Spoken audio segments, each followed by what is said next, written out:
नमस्कार प्यारे साथियों, संसार के यूट्यूब चैनल में आपका स्वागत है। आज की क्लास में हम लोग चालू करने वाले हैं कक्षा 7 की गणित अभ्यास 5C।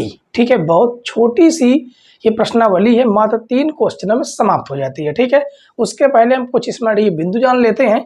देखिए यहाँ पर सबसे पहली हेडिंग डाली गई है माध्यिका। माध्यिका होती क्या, पहले उसे समझिए। ठीक है, त्रिभुज के किसी शीर्ष को उसकी सम्मुख भुजा के मध्य बिंदु से जोड़ने वाले रेखाखंड को त्रिभुज की माध्यिका कहते हैं। माध्यिका किसे कहते हैं, आइए फिगर के माध्यम से हम लोग समझ लेते हैं। ठीक है, जैसे मान लीजिए हमने ये एक त्रिभुज बना दिया और इसका हम नाम दे देते हैं ए, बी और सी। कहा गया त्रिभुज के किसी शीर्ष को उसकी सम्मुख भुजा, शीर्ष से उसकी सम्मुख भुजा के मध्य बिंदु से जोड़ने वाले, मध्य बिंदु मतलब इधर वाला भाग और इधर वाला भाग क्या हो जाएगा, बराबर होगा। ठीक है, ये जो मध्य क्या होता है, ये जो माध्यिका होती है ये सामने वाले भुजा को समान भागों में डिवाइड करती है, साथ में त्रिभुज को भी समान भागों में डिवाइड करती है। ठीक है, उसके बाद क्या कहा, मध्य बिंदु से जोड़ने वाले रेखाखंड को, यानी इसका हम नाम दे देते हैं डी। तो रेखाखंड का पूरा नाम क्या हो जाएगा, रेखाखंड। हम क्या बोलते हैं इसको, माध्यिका। माध्यिका और माध्यिका है क्या, एडी है। ठीक है, उसके बाद यहाँ पर कुछ नोट लिखा गया। क्या लिखा गया, माध्यिका त्रिभुज के एक शीर्ष को सम्मुख भुजा के मध्य बिंदु से मिलाती है। ये देखिए, सम्मुख भुजा को मध्य बिंदु से ही मिलाती है। ठीक है, अब यहाँ पर लिखा गया त्रिभुज का केंद्रक। त्रिभुज का केंद्रक क्या होता है, वह त्रिभुज, वह बिंदु जिस पर त्रिभुज की तीनों माध्यिकाएं मिलती हैं। तीनों माध्यिकाएं मतलब त्रिभुज में 3 माध्यिकाएं होती हैं। 3 माध्यिका कैसे, एक माध्यिका ये हो गई, दूसरी माध्यिका इस सी से ऐसे पड़ेगी। ठीक है, इसका नाम अगर हम देना चाहें तो ई दे सकते हैं, और एक बी से ऐसी माध्यिका पड़ेगी, उसका नाम दे देते हैं एफ। तो एक जानकारी ये भी रखिए कि त्रिभुज में 3 माध्यिकाएं होती हैं। तीनों माध्यिकाएं क्या होती है, समांगी। समांगी मतलब एक ही बिंदु से जाती हैं। ठीक है, 3 माध्यिकाएं मिलती हैं, वह बिंदु त्रिभुज का केंद्रक कहलाता है। मतलब इस वाले जो बिंदु को हम के लोग क्या बोलते हैं, केंद्रक। क्या बोलते हैं, केंद्रक, त्रिभुज का केंद्रक। ठीक है, इतनी जानकारी हमें आपको पहले देनी थी, समझ गए होंगे। तो आगे क्वेश्चन हम लोग बहुत बेहतरीन ढंग से सॉल्व करेंगे। ठीक है, चलिए देखते हैं अगला क्वेश्चन, क्वेश्चन नंबर 1 और क्वेश्चन नंबर 2। क्वेश्चन नंबर 1 और 2 देखिए बच्चों, इसमें कहा गया कि निम्नलिखित कथनों को अपनी अभ्यास पुस्तिका में लिखकर रिक्त स्थानों की पूर्ति कीजिए। ठीक है, तो देखिए सबसे पहला नंबर है, त्रिभुज की माध्यिका का वह रेखाखंड जो इसके किसी शीर्ष को सम्मुख भुजा के खाली जगह से मिलती है। और दूसरा है, किसी त्रिभुज की माध्यिकाएं होती हैं, खाली जगह है, त्रिभुज की माध्यिकाएं जिस बिंदु पर मिलती हैं उसे खाली जगह कहते हैं। अब देखिए, अगर आपने जो हमने अभी आपको 3 पॉइंट बताए थे, अगर उन 3 पॉइंटों को सही से आपने देखा है तो ये रिक्त स्थान आराम से भर सकते हैं। ठीक है, आप एक बार वीडियो को प्लेबैक कीजिए, आप वहां से देख सकते हैं।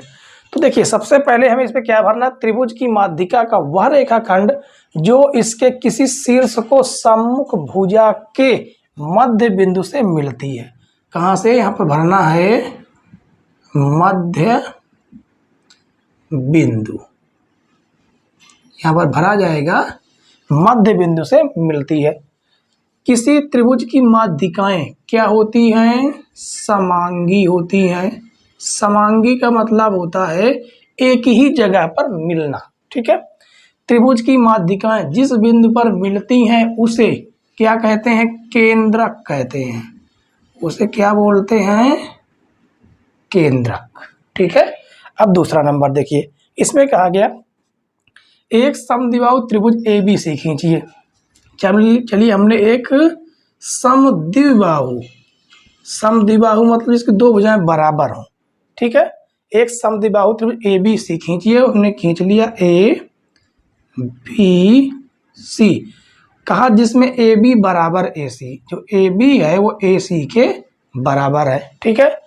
और कहा गया माध्यिका ए डी खींचिए, तो माध्यिका कैसे खींची जाएगी, ए से सामने वाली भुजा को यहाँ पर मध्य पर काटेगा, ए डी हो जाएगी, ठीक है। माध्यिका देखिए दोनों तरफ 19 डिग्री का कोण बनाती है, ठीक है। नाप कर बताइए कि निम्नलिखित कथन सत्य है या नहीं। तो देखिए यहाँ पर AD कामा BC पर लंब है, जो AD है AD BC पर क्या है, लंब है। तो हाँ बिल्कुल सही, लंब कब होता है, जब 90 कोई भी भुजा 19 डिग्री का कोण बनाती है जहाँ पर गिरती है। तो ये वाली कथन क्या है, ये कथन क्या है, सत्य है, ठीक है। AD कोण A को समद्विभाजित करता है, जो AD है ये AD कोण A को, ये वाला और ये वाला बीच से देखिए इस भुजा इस कोण को क्या करता है, समद्विभाजित, यानी जितना कोण ये है उतना ही कोण ये भी होगा। तो ये बात भी क्या है, सत्य है।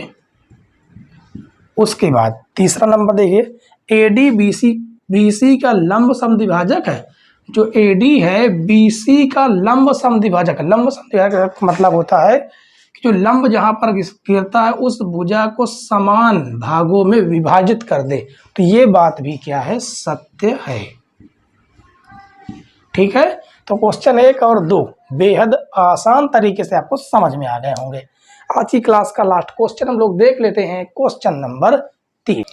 क्वेश्चन नंबर 3 देखिए बच्चों, इसमें कहा गया कि ADBE और CF किसी त्रिभुज ABC की माध्यिकाएं हैं और G इसका केंद्र है। यदि BE बराबर CF तो त्रिभुज GBC किस प्रकार का त्रिभुज है, आकृति बनाकर देखिए, ठीक है।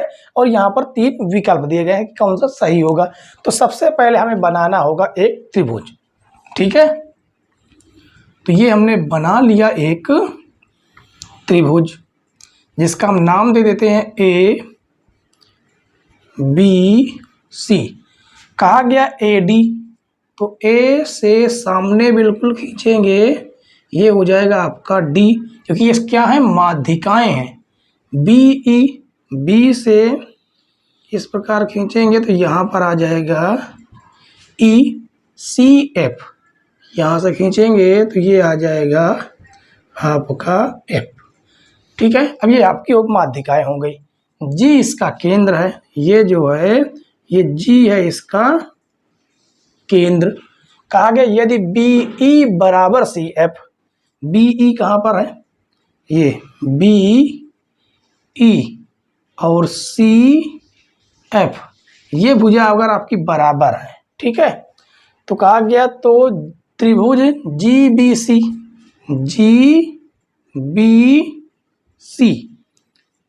किस प्रकार का त्रिभुज है, यानी ये वाले त्रिभुज के बारे में बात की गई है। ये वाला त्रिभुज, ये इतना त्रिभुज, ठीक है। इस त्रिभुज के बारे में बात की गई है कि किस प्रकार का त्रिभुज है, आकृति बनाकर देखिए। तो आकृति बनाई गई, देखिए ये जो माध्यिकाएं होती हैं ये आपस में क्या होती हैं, बराबर होती हैं, ठीक है।